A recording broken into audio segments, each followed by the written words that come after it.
Boa noite, aqui estamos com o Toque do Dia, esse privilégio que temos de trazer a palavra de Deus aos teus corações, à tua mente, né? Deus sempre tem uma palavra nova para falar para nós e estamos aqui com o Toque do Dia. Hoje nosso convidado é Maurício, né? Maurício é nosso irmão ali da igreja de Ladário, né? Da Neotestamentária de Ladário. E Maurício sempre ativo na evangelização, sempre essa disposição, colabora também com a obra ali em Porto Soares também, quando eu chamo, ele tem ido também a Porto Soares para trazer a palavra. Então, Maurício é uma pessoa ativa, sempre sensível à palavra de Deus, e hoje ele tem uma palavra preparada para deixar registrada aqui no Toque do Dia. Então vamos chamar Maurício para ver o que Deus tem colocado no seu coração para transmitir hoje aqui no Toque do Dia. Por favor, Maurício, pode chegar até aqui. Olá, boa noite. Muito bom estarmos aqui mais uma vez, né? É sempre bom quando temos a chance ou a oportunidade de ler algum trecho da palavra de Deus, né? É uma satisfação, é um privilégio que Deus nos outorga, né? Enfim, e esta noite eu quero ler um trecho da palavra de Deus sobre esperança, né? Para as nossas almas, esperança para as nossas vidas, mesmo porque nós, seres humanos, principalmente de 3 anos para cá, estamos vivendo muito desesperançosos, né? Estamos sendo muito pessoas desanimadas. Eu creio que todos obtiveram perdas, né? Através de um amigo, um parente, devido a essa doença, Covid, né? Ou mesmo que não seja ela, mas sempre estamos sendo vivenciados por perdas, né? É verdade, ganhos e perdas. Mas quando nós ganhamos algo, dá a impressão que não valorizamos muito, né? É como se nada acontecesse, mas quando perdemos, dói, né? É só você tomar uma multa, você já começa a ficar bastante incomodado, insatisfeito. Mas eu quero ler um trecho da palavra de Deus a que tange a nossa eternidade, porque está sendo falado muito aí da pessoa de Cristo, mas estão apresentando quase que sempre, podem observar, um Cristo quase que genérico, né? Um Cristo paliativo, um Cristo que é sanador de dores, né? Sanador de problemas. Mas até aí, até onde a nossa mente possa alcançar, o que ele pode fazer? É como se Cristo fosse nos últimos dias uma lâmpada mágica, lâmpada do Aladim, né? É só nós precisarmos de algo, nós esfregamos a lâmpada com bastante convicção, é suficiente para que Cristo se apresente e fala, eis-me aqui, né? Aí nós fazemos aquela relação de pedidos, é uma choradeira, uma aclamação, uma lamúria, e Cristo tem que resolver esse problema, não é assim que nós pensamos? Nós se deparamos com muitos líderes que, quando vão orar, que eles falam, eu ordeno, eu determino, mas interessante que todos eles chegam até aí. Eu quero ler um trecho da palavra de Deus que vai muito além desse Cristo que está sendo apresentado aí. Eu estou falando de um Cristo que veio dos céus à terra, como diz lá em Colossenses, que ele sendo Deus, se fez homem para que pudesse andar entre os homens, né? É esse Cristo que eu estou falando. Estou falando daquele Cristo que desde Gênesis a Apocalipse, ele vem aparecendo, ele vem sendo manifesto, através de manifestações milagrosas, curas, ressurreições. Sabemos que ele ressuscitou Lázaro, ressuscitou parece a filha do Jairo, e alguns outros aí. Curou enfermos, coxos, cegos. Mas, apesar de ter feito todas essas proezas para determinadas pessoas, eu tenho certeza que essas pessoas, uns anos depois de terem sido curadas, elas voltaram a morrer. Esse que é o problema. Por mais que você venha ganhar dinheiro, você venha ser curado, por mais que você venha ser uma pessoa próspera, em ampla esfera, o interessante é que tudo isso finda. Tudo finda, tudo acaba, tudo cessa. E no livro de 1 Coríntios, capítulo 15, a partir do versículo 1, nós vamos ler um trecho em que Paulo explanou, né? Ou seja, Paulo escreveu uma carta para a igreja de Corinto da época, devido a haver ali entre ela um povo chamado grego, os gregos, que apesar de que eles criam que Cristo houvesse morrido, eles criam que Cristo curava, eles criam que tudo era feito por Cristo. É verdade. Só que eles não criam na tal da ressurreição. E é sobre essa ressurreição que eu quero ler esta noite. Em que implica essa ressurreição a que tange a nossa vida, o nosso corpo, a nossa estadia futura. No livro de 1 Coríntios, capítulo 15, versículo 1, diz assim, Paulo falando, irmãos, venho lembrar-vos o evangelho que vos anunciei, o qual recebestes e no qual ainda perseverais. Paulo dá a introdução de maneira, venho lembrar-vos. É interessante a palavrinha lembrar-vos, porque nós seres humanos temos muita facilidade para esquecer, né? Esquecer das coisas de Deus. E ele continua, por ele também sois salvos. Por quem? Pelo evangelho de Cristo.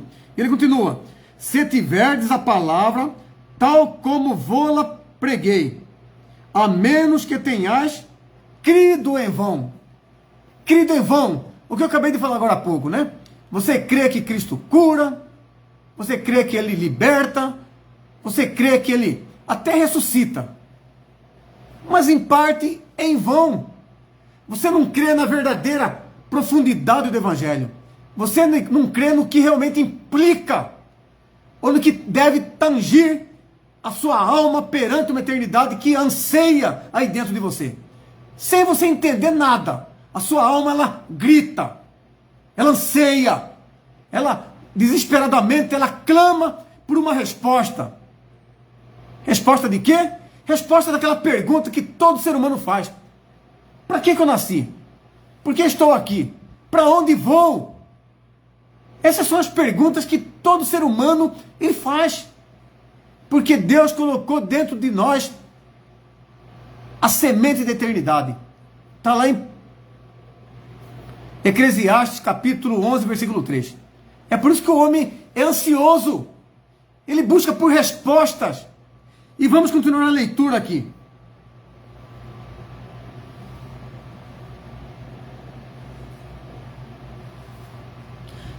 O 3 de novo. Antes de tudo, vos entreguei o que também recebi, que Cristo, olha só como começou agora, que Cristo morreu pelos nossos pecados, segundo as Escrituras, e que foi sepultado e ressuscitou ao terceiro dia, segundo as Escrituras. Vemos que essa é uma mensagem que não tem como a pessoa questionar, não tem como a pessoa querer colocar algo acima do que está sendo lido. É muito simples, porém muito profundo, com muita objetividade. E diz aqui, o versículo 5, aí está falando aqui das evidências que testificam a veracidade da ressurreição de Cristo. Está falando que Cristo morreu, falou que Cristo foi sepultado e falou que Cristo ressuscitou. E tudo que foi falado foi segundo as Escrituras. E diz o 5, e apareceu a Cefas, depois aos 12, depois foi visto por mais de 500 irmãos de uma só vez, dos quais a maioria sobrevive até agora. Para a época, vamos entender o contexto, até agora. Porém, alguns já dormem, para aquela época. Depois foi visto por Tiago, mais tarde por todos os apóstolos.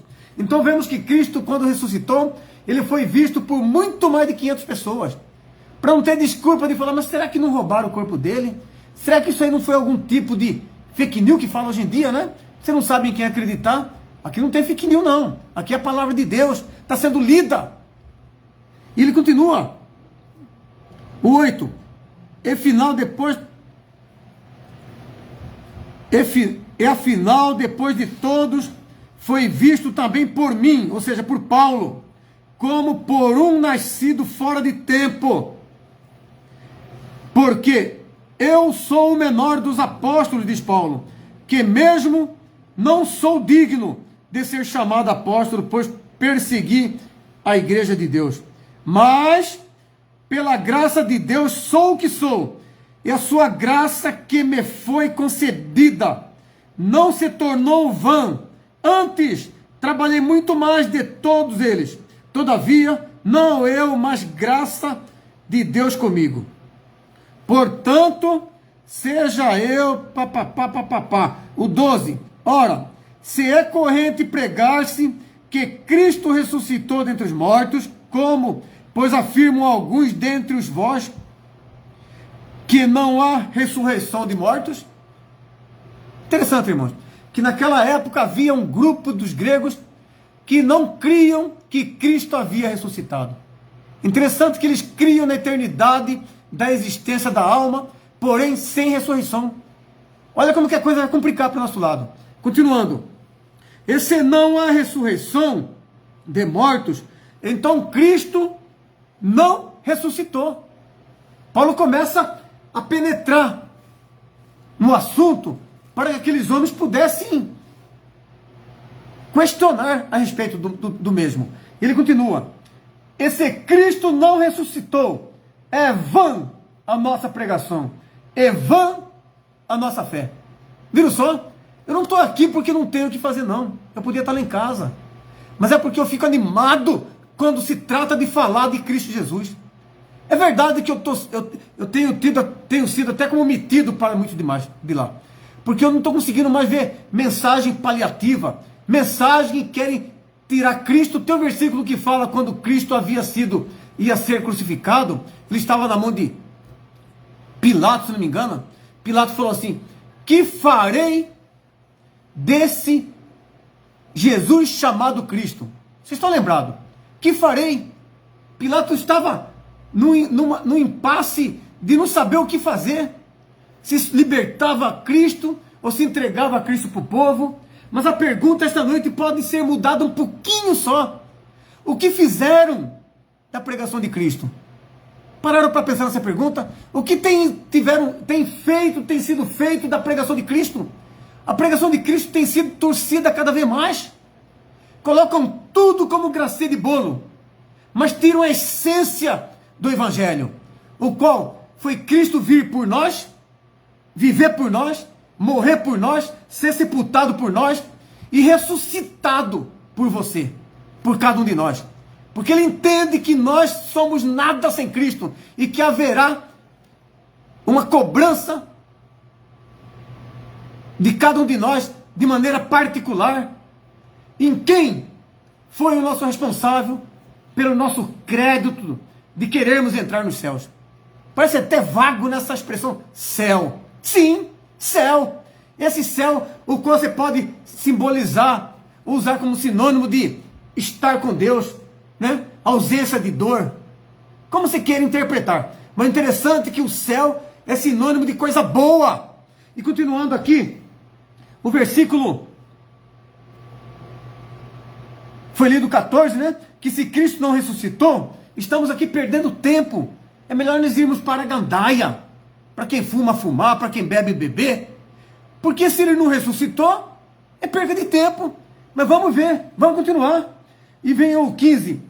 E se somos tidos por falsos testemunhas de Deus, porque temos asseverado contra Deus que ele ressuscitou a Cristo, ao qual ele não ressuscitou, se é certo que os mortos não ressuscitam. Paulo está falando aqui, pessoal, se nós estamos sendo tidos como pessoas blasfêmias, falsos profetas, por pregarmos que Cristo ressuscitou, e se de fato aquele outro grupo tiver razão, a nossa situação piorou, ele está dizendo. Mas olha que continua aqui. Porque se os mortos não ressuscitam, também Cristo não ressuscitou. E se Cristo não ressuscitou, é vã a vossa fé, e ainda permaneceis os vossos pecados. E ainda mais, os que dormiram em Cristo perecerão. Se a nossa esperança em Cristo se limita apenas a esta vida, somos os mais miseráveis de todos os homens, de toda a humanidade. Mas graças a Deus que a nossa esperança ela não se limita aqui nessa vida. Como eu disse no começo, que a nossa esperança não se limita e nem se deve se limitar simplesmente no fato de saber e entender que Cristo é um milagroso, que Cristo é um fazedor de prodígios, que Cristo é um solucionador de problemas imediatos. Se Cristo te curar, irmão, irmã, amém, glória a Deus. Mas se Ele assim não o fizer, amém também, porque Ele continua sendo o Cristo, autor e consumador da nossa fé. Aquele tal de apóstolo Paulo que está sendo revelado aqui nessa carta, diz a palavra que ele fez tantas curas, chegou a ressuscitar um jovem que havia caído do prédio, mas quando ele precisou para o seu benefício próprio, que ele apelou para Deus, sabe o que Deus falou para ele? Calma aí, Paulo, calma, que a minha graça te basta. Você é algo mais precioso do que você está pensando. Você vai continuar sofrendo, não que Deus tem o intuito de fazer nós sofrermos, não é isso não, irmãos. Você tem que entender que Deus tem propósito para cada situação, uma situação. Cada um tem sua história aqui nessa terra. Pedro tem uma história, Marco tem outra, eu tenho outra, todos nós temos uma história de maneira singular. E Deus sabe tratar com cada um da sua maneira. E ele continua aqui. Se a nossa esperança em Cristo se limita apenas a esta vida, somos os mais infelizes de todos os homens. Eu quero torcer para que você não seja um desses que tenha ancorado a sua esperança, né? As suas ansiedades em um Cristo falido. Porque esse para mim é um Cristo falido. Estão sendo apresentados tantos Cristos aí, genéricos, irmãos. Cristo que resolve problemas, aparentemente. Mas estou apresentando esta noite aqui um Cristo, aquele que sempre existiu. Que conversa é essa, irmão? Sim, Cristo sempre existiu. Ah, mas não entra na minha cabeça. E não é para entrar mesmo. Tem detalhes na Bíblia que você tem que só apropriar e aceitar. A Bíblia está replexo de detalhes de Gênesis e Apocalipse, relatando a existência de Cristo. Lá em Gênesis fala o quê? No princípio era o verbo, e o verbo estava com Deus, e o verbo era Deus. Olha só, que revelação, que mensagem completa, e um único trecho. No princípio era o verbo. Quem que é esse verbo? A palavra. Quem que é a palavra? Cristo próprio. E fala que ele estava com Deus, e fala que ele era o próprio Deus. Cristo era o próprio Deus. Para pensar. Tamanho privilégio que você está tendo de ouvir versículos que você pode apropriar para o seu coração. E ele continua aqui.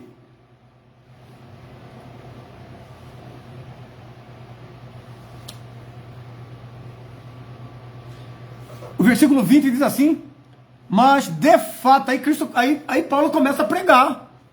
Até agora ele só, mas tudo bem, pá. Mas olha o que Paulo fala aqui no versículo 20. Mas de fato, Cristo ressuscitou dentre os mortos, sendo ele as primícias dos que dormem. Cristo foi o único que morreu e ressuscitou depois de morto. Você pode falar, mas Lázaro também ressuscitou, né? A filha de Lázaro também ressuscitou por intermédio de Cristo. É verdade. Só que tanto Lázaro quanto aquela filhinha do Jairo, eles estão ali aguardando a ressurreição da parte de Deus. Eles não se ressurgiram novamente. Estão sepultados ali. Tanto Lázaro como os demais. Mas diz que Cristo, de fato, ele ressuscitou dentre os mortos, sendo ele as primícias, o primeiro dos que dormem, visto que a morte veio por um homem. Por Adão veio a morte até nós, por causa de Adão, por um homem. Em seguida fala, também por um homem, ou seja, por Cristo, veio a ressurreição dos mortos, porque assim como em Adão todos morrem, olha só, nós estaríamos totalmente perdidos se não houvesse Cristo, porque em Adão estávamos mortos, perdidos, sem esperança. E diz aqui, porque assim como em Adão todos morrem, assim também todos serão vivificados em Cristo. Isso é para quem crê, isso é para quem está disposto a falar, eis-me aqui, Senhor, salva-me, eu também quero, me dá uma carona, me dá esse passaporte. Olha só que profundidade, diz que todos em Cristo irão ressurgir. Mas como que ele vai fazer? Que mecanismo? Não sei. E graças a Deus que eu não sei. Mas que ele faz, ele faz. Que ele tem poder de sobra. Ele tem. Ele continua aqui.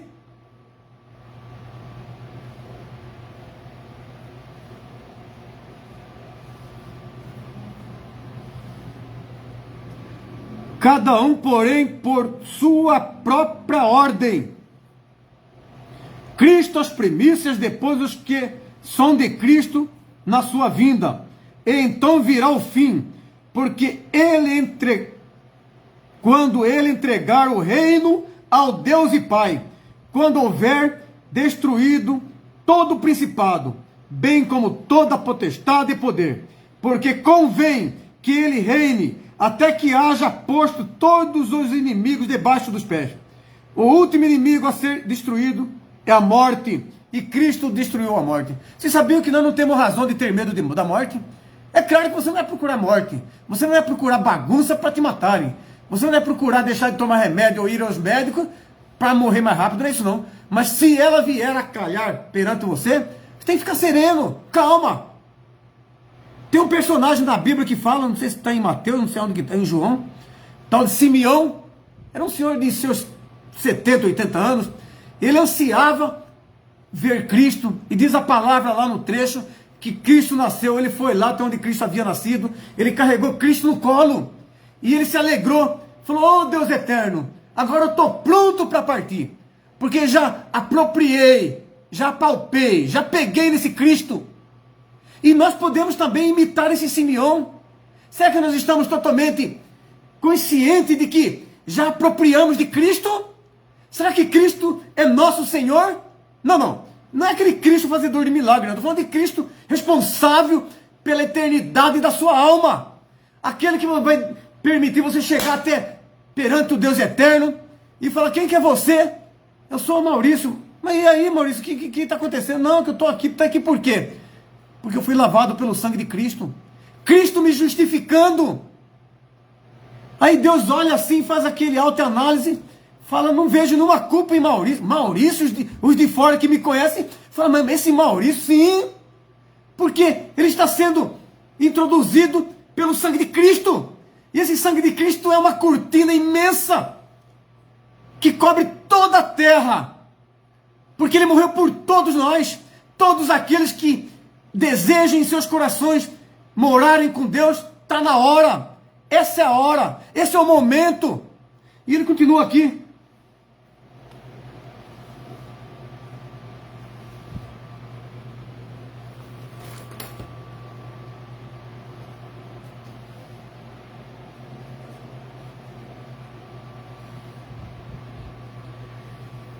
Aí Paulo faz um relatório de como, uma comparação de semente, isso, aquilo, não sei se convém ler devido ao tempo que é curto. Eu sei dizer que Paulo fala que, eu vou ler rapidinho um trecho, tá, irmão? Rapidinho, tá? Mas alguém dirá, como ressuscitam os mortos, e em que corpo vem? Insensato, diz Paulo. O que semeias não nasce, se primeiro não morrer. Ou seja, não temos como ter vitória sem morrer. O próprio Cristo disse em certa ocasião, lá no livro de São João, capítulo 12, versículo 4, versículo 24, São João 12, 24, está escrito assim. Cristo relatou para os seus discípulos, falou, se o grão de trigo não morrer, fique ele só. Cristo relatando que havia uma necessidade dele próprio morrer, para que nós pudéssemos dar fruto hoje. Pensa bem que a morte não é o fim, a morte é coisa boa, a morte não é ruim, não é desgraça do homem não. Realmente nós sentimos, realmente vai um ente querido, nosso pai, nossa mãe, nós sentimos porque convivemos, né? Acostumamos, era gente boa, tudo bem, mas a morte, ela é um recomeço. Diz um versículo que fala que Deus se alegra, ele se entristece com a morte do ímpio, porém ele se alegra com a morte do seu servo, de um irmão. Quando um crente morre, crente que eu falo, não estou falando de religião não, estou falando daquela pessoa que está impactada com Cristo. Às vezes a pessoa nunca foi numa igreja, nunca botou os pés numa igreja, nunca batizou, e a pessoa é salva. Ah, isso é conversa, que mistério que é esse? Sim, eu digo que é isso. Lá no livro de Atos, aliás, Lucas capítulo 23, eu quero fazer questão de ler para encerrar, tá? Lucas 3, tem 5 minutos, Marco? Oi? Tá.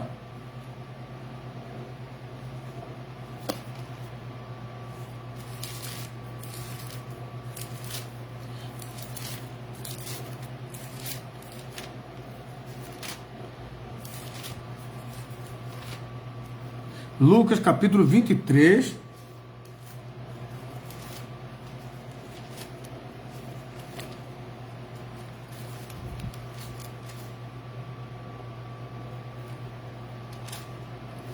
Lucas 23, versículo...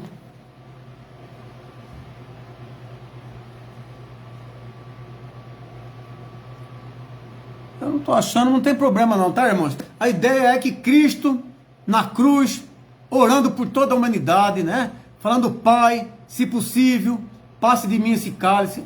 Mas se não for possível, que seja feita a vontade do Senhor. Tudo se ele explanou. Ele disse, Pai, não impute sobre eles, porque eles não sabem o que fazem. Olha só, tamanha revelação que Cristo estava expondo ali perante o povo. E aí ele disse que, o quê? Pai, está consumado. Essa pequena frase, pequena palavra que Cristo falou, Pai, está consumado, mas de tamanha valia, porque diz a palavra que quando ele falou está consumado, diz que a natureza sentiu na pele, as flores balançaram, as montanhas, houve trovão, diz que aquele véu que separava o tabernáculo, que aqueles homens iam até lá, apresentar os seus pecados, ano em ano, mês em mês, diz a palavra que aquele grande véu se rasgou de alto a baixo, testificando assim que não foi da mão do homem, foi de Deus para o homem. E eu creio que eu aproprio nessa frase, está consumado. Está consumado.